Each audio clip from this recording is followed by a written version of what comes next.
¿Qué es la pobreza energética? Pues en primer lugar decir que la pobreza energética es un concepto que hasta ahora, por lo menos a nivel de Unión Europea, pues no había tenido una definición. De hecho he encontrado muchísimas definiciones de pobreza energética, pero básicamente esto es debido a que el concepto de pobreza energética es un concepto que tiene múltiples caras, se manifiesta de múltiples formas y además depende un poco también del contexto geográfico, ¿no?, de donde nos situamos. De hecho, pues la pobreza energética es un concepto que varía en relación al concepto geográfico, por ejemplo, al contexto geográfico. Por ejemplo, pues si pensamos a países del sur global, pues la pobreza energética es no tener acceso básico a la energía. En cambio, en nuestro caso, pues cuando hablamos de países, ¿no?, por ejemplo, europeos, que son países más desarrollado, pues estamos hablando de otro concepto de pobreza energética, que es básicamente cuando no se cuenta con los recursos económicos suficientes para poder hacer frente a los pagos de las facturas para garantizar condiciones mínimas, ¿no?, adecuadas de temperatura dentro de la propia vivienda. Entonces, pues hay diferencias en la idea de pobreza energética y evidentemente en un caso como en el otro, pues esto afecta a actividades esenciales para cualquier ser humano, como por ejemplo la posibilidad de encender la calefacción, la refrigeración, la iluminación o también el uso pues de cualquier electrodoméstico, porque sabemos que nuestro día a día pues ya depende de la electricidad, ¿no? Y esto evidentemente pues pone en riesgo también la salud de las personas, no solamente la salud física, sino también la salud psíquica, ¿no?, emocional de las personas. Pues la pobreza energética además puede tener diferentes causas que son causas externas al núcleo familiar o internas al núcleo familiar, o también puede depender de la mezcla, ¿no?, de estos dos factores. Cuando hablamos de factores internos, de causas internas al núcleo familiar, por ejemplo, nos estamos refiriendo a los ingresos bajos de un núcleo familiar, que evidentemente pues, no permiten pagar, ¿no?, determinadas facturas de energía o facturas de gas, y evidentemente estos ingresos bajos pueden tener múltiples causas. Pues por ejemplo, pueden variar por la composición familiar. Por ejemplo, nacen 1 o 2 hijos y entonces no son suficientes ya los recursos, ¿no?, los ingresos para mantener toda la familia, o por ejemplo unos gastos imprevistos, o por ejemplo un cambio en las condiciones laborales. Imaginamos un miembro de la familia pues, que pierde el trabajo, o también un problema de salud, ¿no?, de uno de los miembros de la familia. Entonces, pues estos ingresos o estos cambios dentro del núcleo familiar pues pueden afectar a la posibilidad y la capacidad del núcleo familiar de pagar, ¿no?, una factura y de poder pues hacer uso de mantener la vivienda en condiciones adecuadas de temperatura.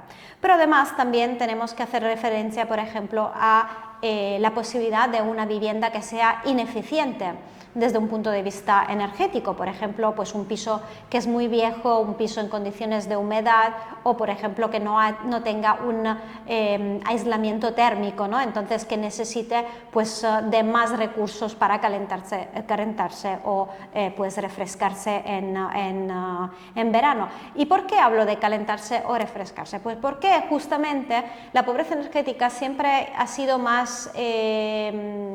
pensada en términos de calentamiento de las viviendas, ¿no?, en un plan de pues llega el invierno y necesitamos calentar las viviendas, pero en los últimos años también debido a factores como el cambio climático, ¿no?, y nosotros pues en España pues lo estamos viviendo con estos picos, con estas olas de calor, pues se está dando mucha más atención también a una pobreza energética que se dice estival, es decir, de verano. ¿Y esto por qué? Porque muchas veces en muchas viviendas no podemos mantener las condiciones de temperatura adecuada, no de calefacción, sino también de refrigeración de la vivienda, ¿no? Me estoy refiriendo, por ejemplo, a encender los aparatos de aire acondicionado o los ventiladores. Pues entonces sí que existe también una pobreza energética estival.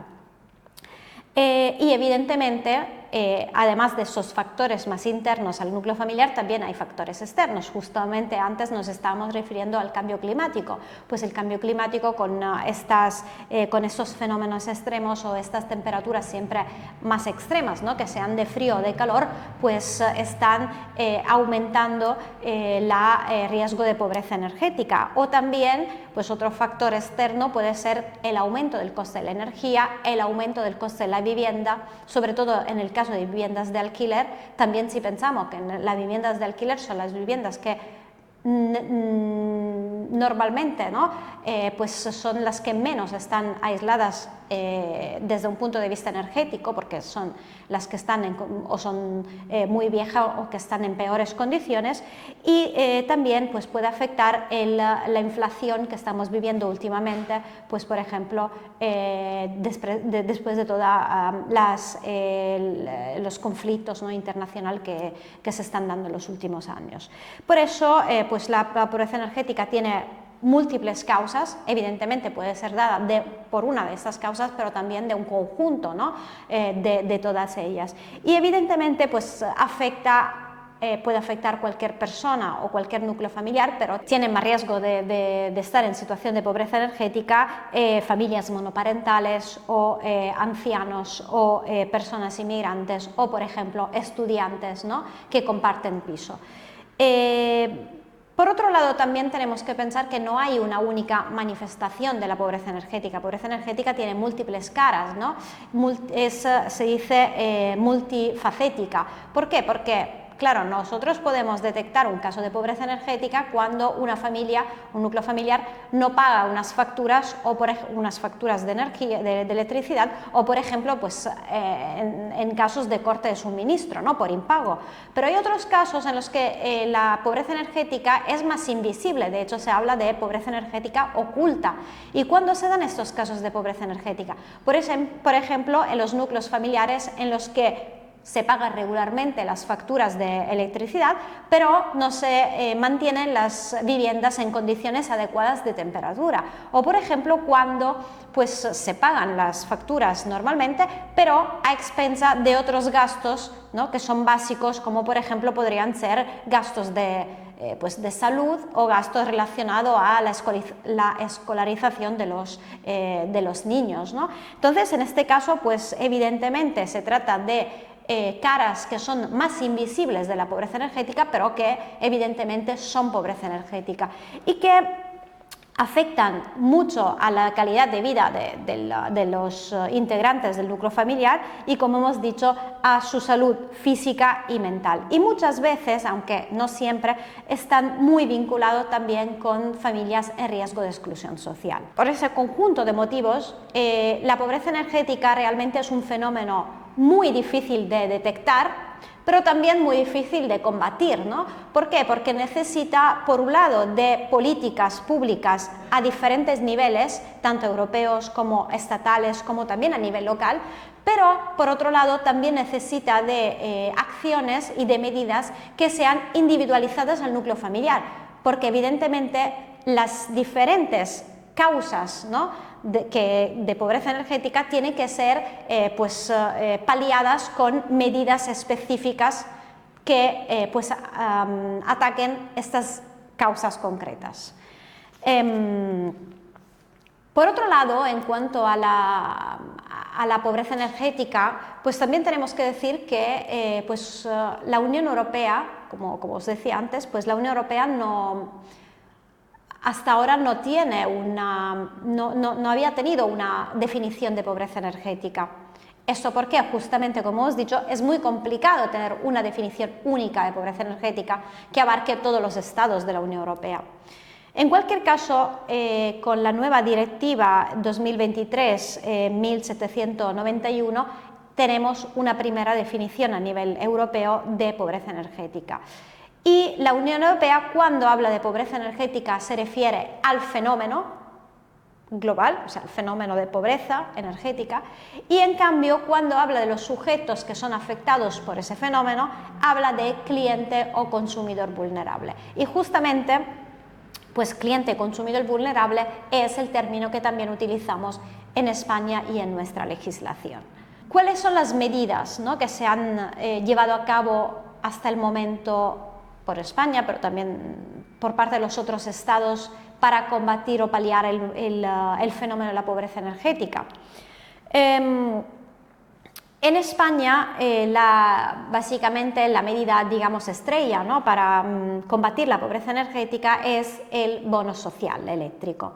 ¿Qué es el bono social eléctrico? Es un descuento en la factura de luz, de electricidad, destinado a determinadas categorías de consumidores, de sujetos que se consideran vulnerables. Este bono social se creó en 2009, pero la conformación, digamos, actual de este bono social la tenemos en 2017, a partir de 2017, con el Real Decreto 897-2017 de 6 de octubre. Como hemos dicho, se trata de un descuento en la factura de electricidad, pero ¿quién pueden ser beneficiarios de este descuento? Evidentemente, la persona solicitante tiene que ser el propio titular, ¿no?, del punto de suministro, es decir, el titular al que le llega la factura de electricidad. Sin embargo, se toma en consideración la unidad de convivencia, es decir, el núcleo familiar, las personas que residen en la misma vivienda y que además tengan entre sí un vínculo matrimonial o de pareja de hecho, o vínculos hasta el segundo grado de consanguinidad, por ejemplo, hermanos o abuelos, o afinidad, segundo grado de afinidad, u otras causas que están establecidas por este Real Decreto. En España, la medida estrella para combatir la pobreza energética es el bono social eléctrico. El bono social eléctrico, aunque pues lo tenemos desde 2009, podemos decir que su conformación, ¿no?, actual es la de 2017.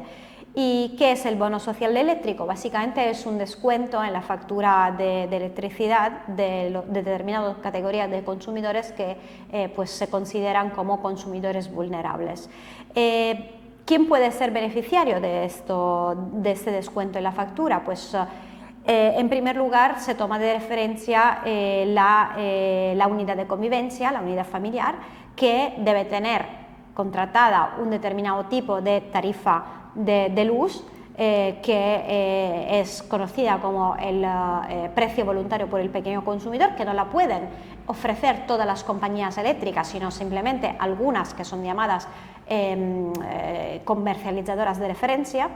Y esta tarifa de luz básicamente es una tarifa de luz a precio regulado. La tarifa de luz es la tarifa de suministro, la tarifa que nosotros contratamos para que nos llegue en casa pues electricidad. Esta tarifa de luz tiene que ser contratada con una comercializadora ad hoc, una comercializadora de referencia, y además de este requisito, pues la familia, la unidad de convivencia, tiene que tener unos requisitos de renta que se establecen en la regulación. Dependiendo de estos requisitos de renta más de la conformación del núcleo familiar, evidentemente depende de si una familia tiene hijos, si hay más de una persona pues, que tiene una renta, etcétera, etcétera, y además también depende de algunas condiciones especiales, por ejemplo, pues se reduce este requisito de renta para familias que, por ejemplo, pues tienen una persona, un integrante del núcleo familiar que tiene una adicción, ¿no?, una adicción de segundo o tercer grado, o que es víctima de violencia de género, o que ha sido víctima de terrorismo. Y en función del nivel de renta o de condiciones del núcleo familiar, pues se establecen 3 niveles de consumidor vulnerable. El consumidor vulnerable puro y duro, o sea, el consumidor vulnerable de primer nivel, podríamos considerar que es aquel que recibirá en la factura un descuento de un 25%. Ese descuento, pues ahora con el COVID y después con todas las medidas de guerra de Ucrania, etcétera, etcétera, pues actualmente ha sido incrementado hasta un 57%. Pero de base la ley establece que es un descuento del 25%. Luego tenemos el consumidor vulnerable severo. El consumidor vulnerable severo evidentemente pues tiene unos niveles de vulnerabilidad vulnerabilidad mucho más amplios, entonces necesita de una ayuda, ¿no?, que sea mayor. Entonces para él pues se establece que el descuento en la factura sea del 40%. Este 40% hasta pues, diciembre de 2024 será del 80%, siempre de acuerdo con estas medidas del gobierno para pues, la guerra en Ucrania. Y finalmente pues, la tercera categoría, que son los vulnerables severos en riesgo de exclusión social, y son las personas que, además de ser vulnerables severos, están atendidos por los servicios sociales de una comunidad autónoma o de un ayuntamiento, y que cuando estos servicios sociales pagan una parte considerable de la factura del sujeto en riesgo de exclusión social. Evidentemente ese descuento en la factura solo se puede realizar en la primera vivienda, en la vivienda habitual del consumidor vulnerable, y no en segundas viviendas. ¿Se puede cortar el suministro? Pues en el caso de consumidores en riesgo de exclusión social, que son los consumidores que reciben el 100% de descuento en su factura, no se puede interrumpir el suministro eléctrico. En los otros casos, en principio, sí que se podría cortar el suministro eléctrico. Sin embargo, la ley establece unos casos en los que es está igualmente prohibido interrumpir el suministro eléctrico. ¿Y cuáles son estos casos? Por ejemplo, cuando en la vivienda hay menores de 16 años, cuando en la vivienda hay pues algún miembro con situaciones de dependencia reconocida de segundo o tercer grado, o por ejemplo cuando algún miembro pues tiene una discapacidad al menos del 33%, o cuando pues algún miembro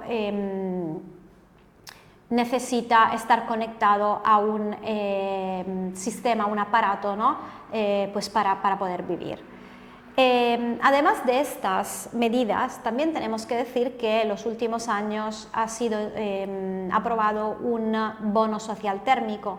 ¿Qué es el bono social térmico? Es otra ayuda económica, siempre a personas vulnerables, para que éstas puedan hacer frente a gastos de energía para usos térmicos. ¿A qué me estoy refiriendo con esto? Por ejemplo, a la calefacción, a la cocina, al agua caliente sanitaria. Y este bono, esta ayuda económica, pues no se tiene que pedir expresamente, porque se le da directamente a todos los beneficiarios del bono social eléctrico, a todas las personas que han sido beneficiarias del bono social eléctrico en el año anterior. Y evidentemente la cuantía del pago siempre depende del nivel de vulnerabilidad y también de la zona en la que se encuentran estos sujetos. Es decir, no es lo mismo, por ejemplo, pues que estar en una comunidad autónoma con un clima MITE como en otra comunidad autónoma con un clima pues mucho más extremo, ¿no? Entonces depende también de la zona geográfica donde nos encontramos. Las medidas que se han dado hasta el momento normalmente, como hemos visto, son medidas prestacionales de ayuda económica a las familias y a los consumidores vulnerables, que evidentemente ayudan, ¿no?, a los consumidores a hacer frente a estos pagos de factura de electricidad. Sin embargo, en los últimos años, la Unión Europea, así como España, en la Estrategia Nacional de Pobreza Energética, están haciendo hincapié en otras medidas que ataquen más a las causas de la pobreza energética, ¿no? Y estas medidas, ¿cuáles son? Son medidas que evidentemente son más medidas a largo plazo, pero que pueden ayudar al consumidor a empoderarse, ¿no?, a producir su propia energía, o por ejemplo a hacer que las viviendas necesiten menos energía para calentarse o refrescarse. ¿Qué medidas son? Pues, por ejemplo, medidas de eficiencia energética en las viviendas. De hecho, la Unión Europea ha lanzado el principio de eficiencia energética primero, y este principio pues se establece que se tiene que aplicar prioritariamente para los consumidores vulnerables. Y además de esto, pues todo el tema de autoconsumo energético y de comunidades energéticas es realmente una medida que puede favorecer a que los consumidores vulnerables salgan de vulnerabilidad y pobreza energética. ¿Por qué pueden salir a través de estas medidas? Pues básicamente porque el objetivo del autoconsumo energético es que un consumidor pueda producir su propia energía. Y evidentemente esto ayuda para que se pueda reducir la factura y la dependencia del mercado del consumidor eléctrico. Además, en el caso de las comunidades energéticas, evidentemente, como hemos visto, las comunidades energéticas son un instrumento para que los consumidores puedan hacer un uso compartido de la energía, es decir, producir su misma energía, generar su misma energía y a la vez consumir la energía que se autoproduce. Y en este caso es evidente cómo los consumidores vulnerables podrían beneficiarse de esta herramienta para reducir su dependencia del mercado y entonces producir su misma energía. La Unión Europea además pues ha previsto muchísimas subvenciones, ¿no? Tanto para ayudar en la eficiencia energética de las viviendas, así como, por ejemplo, para ayudar a los consumidores vulnerables a poder hacer uso de su propia energía a través, por ejemplo, de unos paneles solares instalados, ¿no?, en los tejados de la vivienda. Sin embargo, muchas veces hay un problema de base en esto, y es que en la mayoría de los casos de pobreza energética estamos hablando de situaciones de alquiler.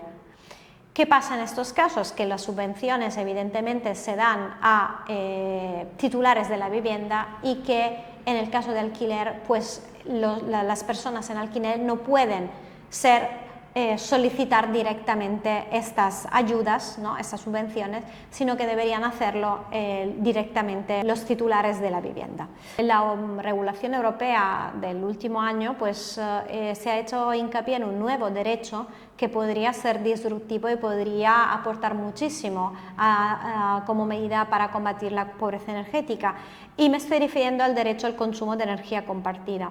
Nosotros sabemos que en el marco de la comunidad energética, para los socios y miembros de la misma, pues ya se puede compartir, ¿no?, la energía producida. Sin embargo, este derecho al consumo de energía compartida va mucho más allá, porque, por ejemplo, permite a un consumidor, un productor autoconsumidor de energía, es decir, por ejemplo, yo en mi casa que instalo unos paneles fotovoltaicos, a poder compartir energía incluso gratuitamente con otro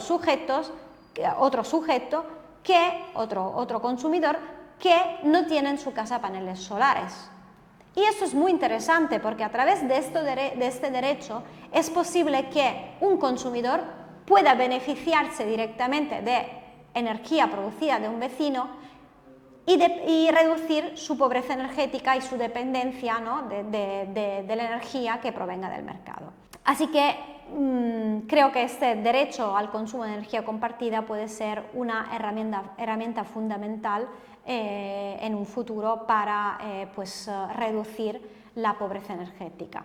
Así como otra herramienta fundamental son las comunidades energéticas. Sin embargo, en este momento la comunidad energética tiene un problema, que es que para acceder a ellas tienes que ser socio o miembro, es decir, tienen que aportar una cuota, evidentemente como socios o miembros. Y sabemos que muchas veces los sujetos vulnerables no pueden aportar esta cuota para ser miembros de las comunidades energéticas. Para ese motivo, muchos entes locales están incentivando para que en las comunidades energéticas que son propiedad o que son participadas para entes locales, un porcentaje importante de miembros pueden ser sujetos vulnerables, y que una parte importante de la energía producida por la comunidad energética puede ser utilizada para sujetos vulnerables, incluso sin que estos sujetos aporten cuotas como miembros de la comunidad energética.